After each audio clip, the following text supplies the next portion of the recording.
Apa yang ingin dibahas kali ini oleh Teteh di pembahasan sebelumnya, Teteh udah sedikit sedikit membahas ya, bagaimana sih solusinya bagi seorang suami yang punya kendala cepat untuk inzal, cepat untuk keluarnya. Maka kali ini Teteh ingin membahas pembahasan yang cukup lebih menarik begitu ya.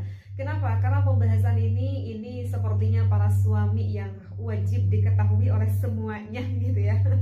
Karena kan tentu Anda ingin menjadi seorang suami yang penuh dengan tanggung jawab dan juga penuh dengan rasa cinta dan juga kasih sayang tentunya terhadap istri Anda. Apa-apa nih Teteh yang ingin dibahas? Yang ingin dibahas adalah bagaimana sih Anda sebagai seorang suami yang dapat memuaskan istri Anda secara sepuas-puasnya. Aduh, Masya Allah, kenapa harus ada bahasa sepuas-puasnya Teteh? Ya karena begini ya, dan ini juga seorang suami itu harus tahu ya, ternyata secara penelitian wanita itu sulit sekali untuk mendapatkan puncak. Wanita itu agak kesulitan untuk sama-sama percis seperti seorang suaminya bisa mencapai inzal, bisa mencapai keluar. Agak kesulitan untuk kaum para wanita.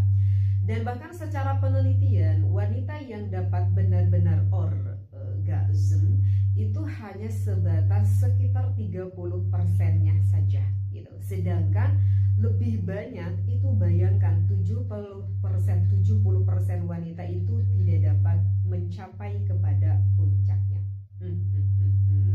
Jangan sampai yang 70% itu adalah istri Anda. Kasihan dong kalau begitu nanti istrinya ya yang puas hanya suaminya aja sendiri, istrinya tidak mengalami kepuasan. Dan bahkan kalau misalkan sang suami, maksudnya sang istri yang tidak dapat sampai kepada puncak, itu sebetulnya akan berpengaruh terhadap mental sang suaminya, karena Anda mungkin akan merasa merasa kurang aja gitu Anda sebagai seorang suami yang dapat membahagiakan istri Anda secara sepenuhnya, seperti itu. Tentu kan semua suami juga ingin membahagiakan istrinya. Meskipun tidak sedikit ada sebagian seorang lelaki yang tidak dapat memahami apakah istri aku ini puas atau tidak. Kenapa bisa seperti itu? Karena banyak juga para perempuan yang berpura-pura di depan suaminya, ya bisa dikatakan sedikit berbohong lah gitu ya di depan suaminya. Ya mas, kalau aku juga sama kok, asik dan sama puas. Nah makanya sang suami harus mengetahui akan makna ini ya. Terus begini ya, di dalam pandangan Islam, kalau misalkan kita berbicara akan hubungan jima, itu sebetulnya tidak berfokus hanya kepada kebutuhan biologis saja. Mungkin kalian semua sudah tahu bahwa jima itu merupakan salah satu bagian dari ibadah yang begitu besar sekali pahalanya, dan itu merupakan salah satu bentuk kasih sayang. Ya, ini yang harus kita pahami, salah satu bentuk kasih sayang. Coba kita bisa dapat memperhatikan itu ayat berapa ya? Di dalam surat Al-Baqarah pada ayat 187 kalau tidak salah. A'udzubillahi minasyaitonirrajim. Hunna libasul lakum wa antum libasul lakum. Wallahu a'lam bil muradi. Jadi mereka yang dimaksudkan mereka itu adalah istri Anda begitu ya. Itu adalah pakaian bagi kalian gitu, dan kalian itu adalah pakaian bagi mereka ya, maksudnya adalah bagi istri Anda. Nah kalau kita dapat memahami makna isi kandungan ini sebetulnya maknanya begitu dalam sekali, karena kita ketahui kalau pakaian itu adalah sebagai menutup aurat, menutupi apa? Menutupi dari kekurangan antara pasangan suami istri, menutupi dari keaiban antara pasangan suami istri. Fungsi pakaian salah satunya itu dapat menghangatkan kepada tubuh kita. Oleh karena itu adalah rumah tangga yang begitu indah, itu adalah rumah tangga yang penuh dengan kehangatan. Kalau misalkan kita lihat dari kutipan ayat yang lain, rumah tangga itu dibangun di atas sakinah, mawaddah dan juga warahmah, maka insya Allah nanti rumah tangga kita itu akan penuh sekali dengan kebahagiaan. Nah ini sebelum kepada inti ya, kita kan ini lagi berbicara memuaskan istri kita itu sesuai dengan syariat, sesuai dengan syariat Islam, sesuai dengan yang dihalalkan tentunya ya. Jadi mohon maaf tadi agak sedikit dulu panjang lebar membahasnya. Kemudian semakin diperjelas dengan apa yang selalu diajarkan oleh baginda Nabi Muhammad Shallallahu Alaihi Wasallam. Tapi banyak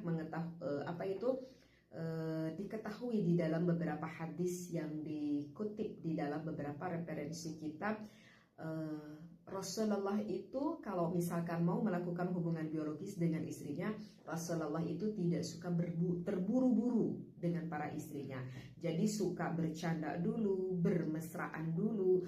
Bahkan sampai di dalam salah satu hadis mengatakan kalau baginda Nabi Muhammad SAW pun mandi bareng bersama istrinya.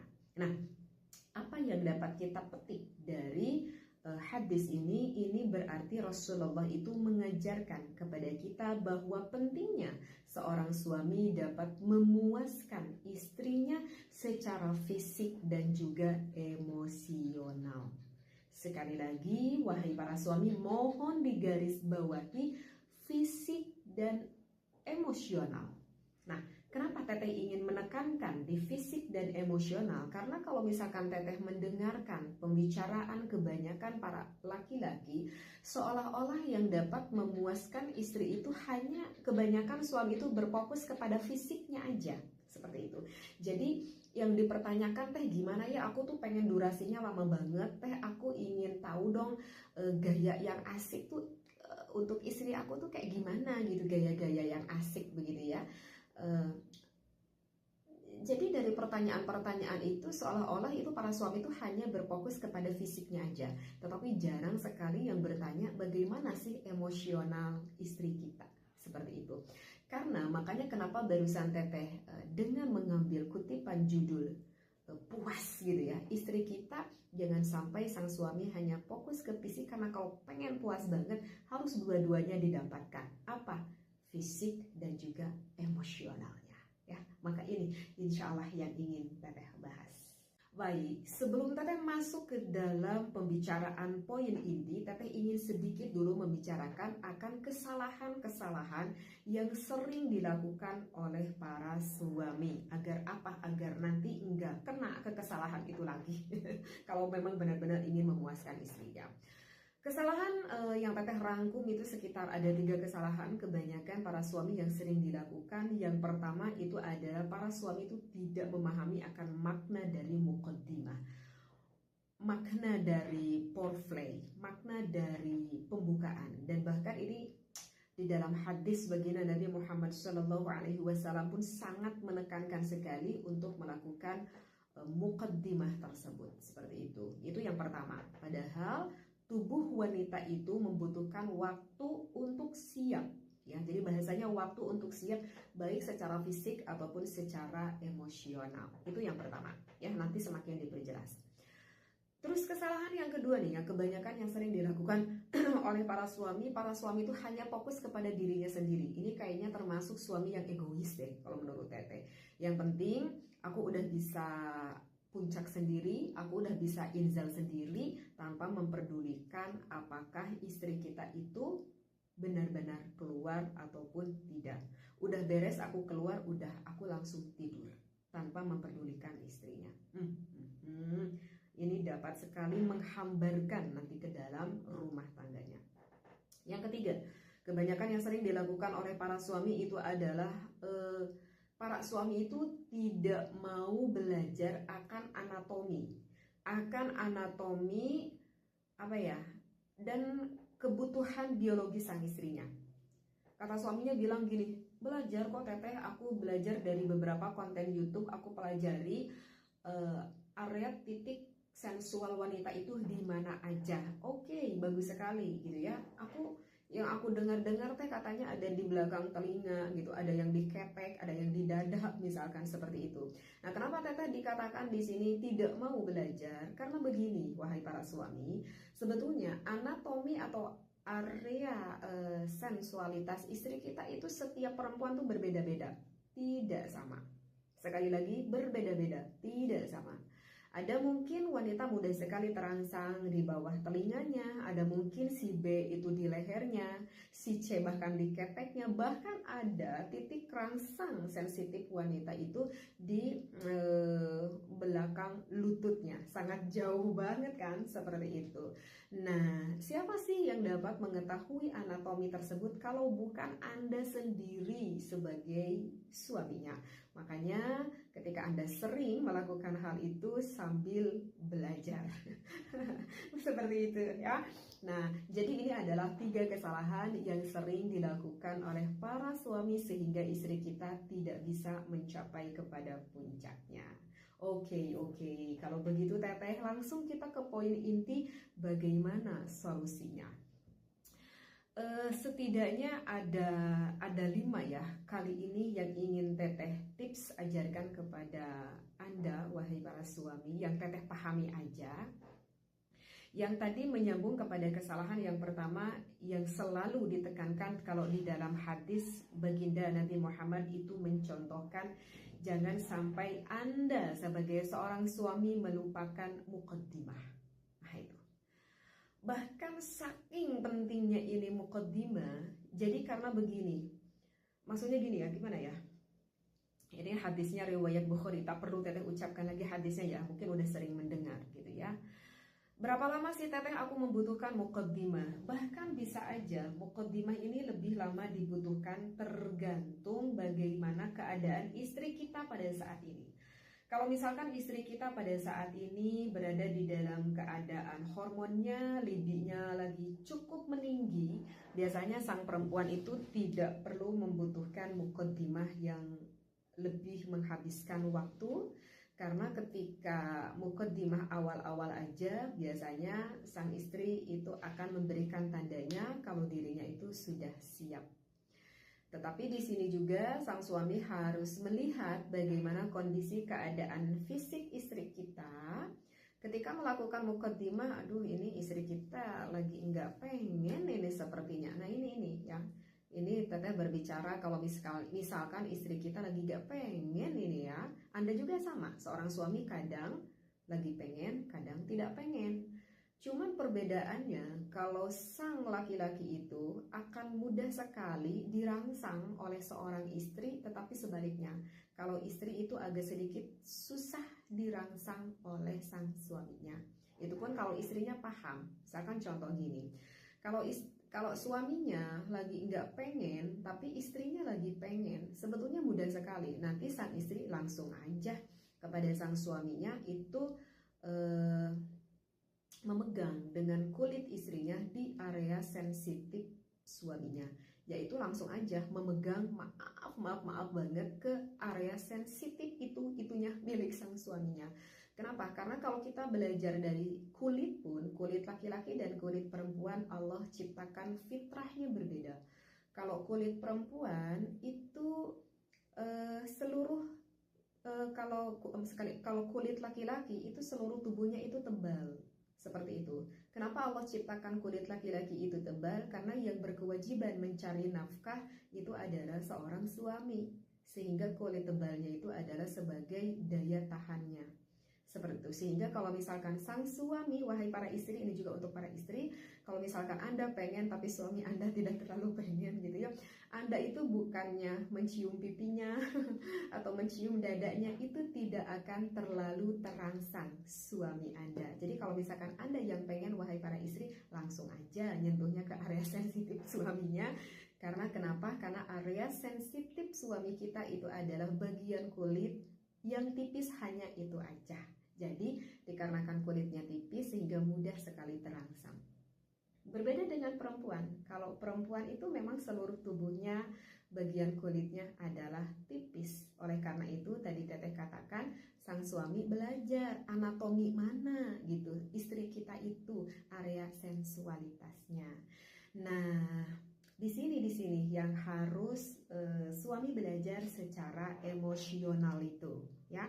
Jadi jangan dulu berbicara kepada posisi ini itu kalau kita belum bisa mencapai kepada emosional istri kita. Kenapa? Karena fitrahnya wanita itu lebih dominan kepada perasaannya, bukan kepada akalnya. Kalau istri kita lagi tidak terlalu pengen, bahagiakan dulu istrinya, kena dulu kalau misalkan capek wayahna si sang suami itu sedikit dipijit-pijit dulu dengan mengungkapkan kata-kata yang dapat sampai kena aja gitu perasaannya. Dan kebanyakan para suami kalau misalkan pengen kepada istrinya langsung aja, suaminya tuh langsung kode. Kalau suami itu kalau pengen kan gak banyak basa-basi, aku pengen, langsung aja bilang kepada istrinya, ngajak langsung ke kamarnya. Mukodimah itu bukan artinya Anda langsung menyuruh kepada istri Anda untuk membuka pakaiannya. Salah sekali. Dan itu istri Anda merasa sangat tidak senang. Jadi harus bagaimana dong teteh? Sabar, sabar, wahai suami, sabar. Sekali lagi jangan suruh istrinya untuk membuka pakaiannya.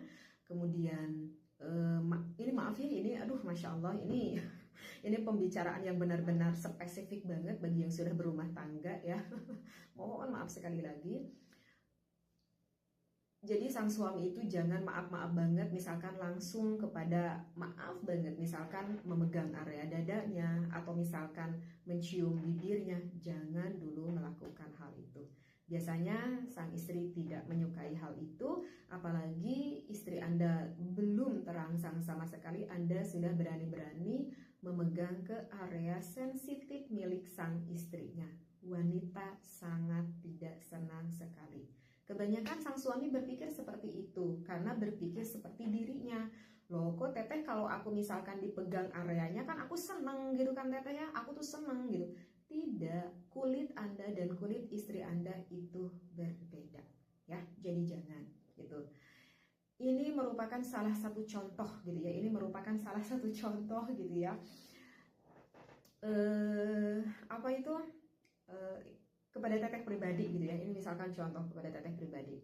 Misalkan suami mendekati, ngajak ngobrol santai gitu ya, sambil didekati, sambil dielus-elus kepalanya. Padahal tujuannya mau ke sana kan, sambil dielus-elus kepala. Masya Allah. Ketika sang suami berkata seperti ini,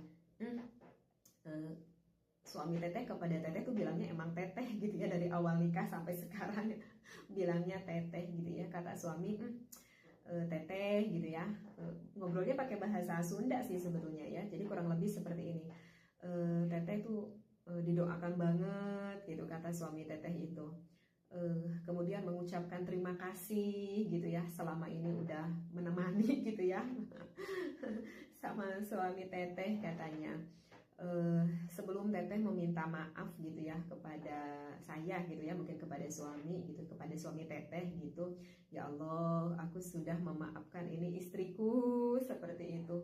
Perjuangan istriku ini gitu ya, yang benar-benar dibangun pertama rumah tangga sampai sekarang, terus menceritakan bagaimana andil aku gitu ya, andil teteh ini di dalam rumah tangga gitu. Masya Allah, itu ucapan suami seperti itu aduh benar-benar sangat menusuk kepada hati tuh, bahkan sampai masuk ke dalam hati, rasa-rasanya pengen meneteskan air mata begitu ya. Nah jadi begitu hai para suami, sebetulnya kata-kata romantis itu benar-benar sangat effortnya itu besar sekali bagi istri kita, dan tidak perlu dengan kita tuh berpikirnya yang gimana gitu ya. Luapkan aja perasaan hati sang suaminya, mengungkapkan terima kasih, mengungkapkan rasa sayang kepada istrinya. Nah itulah titik poinnya. Ketika sang istri hatinya udah kena, udah merasa senang, itu biasanya akan mudah sekali. Apa yang diinginkan suaminya akan diberikan oleh istrinya sepenuhnya. Bahkan nanti si sang istri akan ada jiwa di dalam hatinya, ingin sekali ya Allah aku membahagiakan suamiku, memuaskan suamiku sebisa mungkin. Begitu juga sang suaminya mungkin berpikir, ingin sekali aku memuaskan istriku, seperti itu. Nah ini ya yang maksud sama teteh mukodimah itu ini, yang kebanyakan tidak tahu. Para suami sekali lagi berpikir kalau mukodimah itu langsung ke area sensitif dipegang, area dada dipegang. Bukan seperti itu ya. Jadi ini membutuhkan waktu ya teh. Iya, membutuhkan waktu. Mau 10 menit, mau 15 menit, monggo silahkan. Itu tergantung bagaimana keadaan fisik istrinya.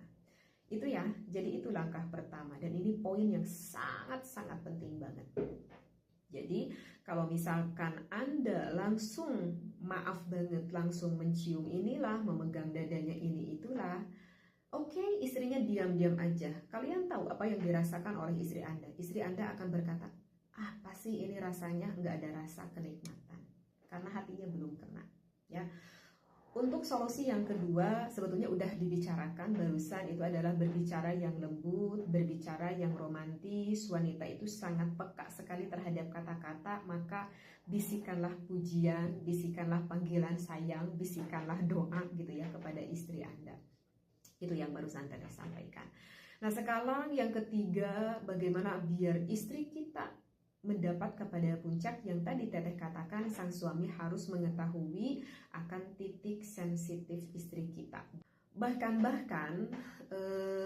sang suami itu harus belajar. Aduh, ini pembahasannya semakin dalam lagi. Aduh, takutnya ini dibilang kurang sopan begitu ya. Mohon untuk berbijaksana ya untuk menanggapi pembahasan Teteh ini. Bahkan kebanyakan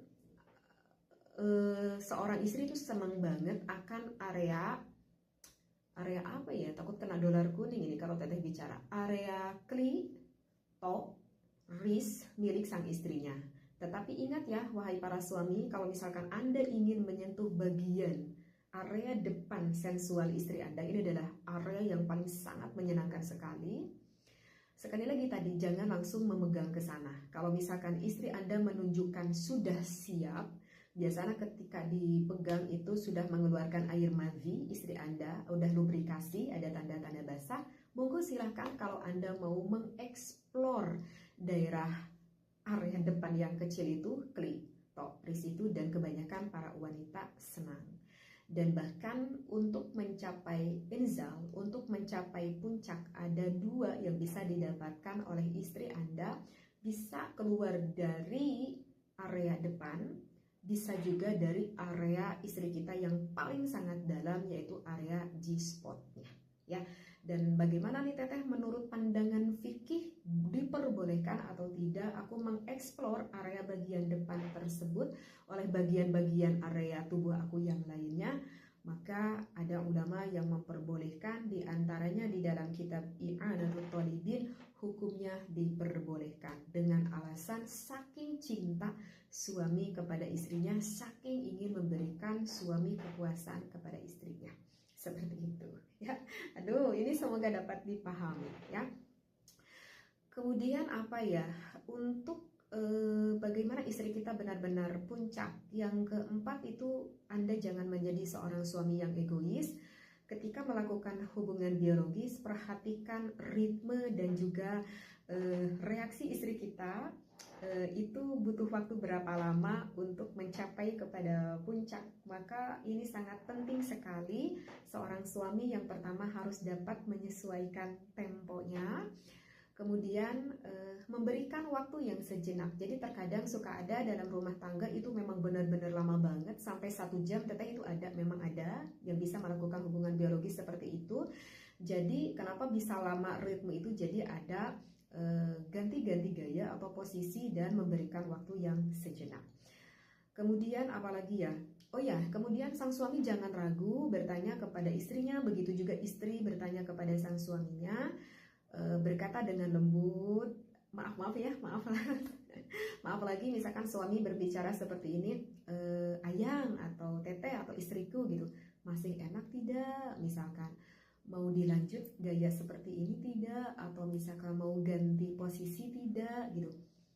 Nggak apa-apa, berkomunikasi aja ketika Anda melakukan hubungan biologis seperti itu.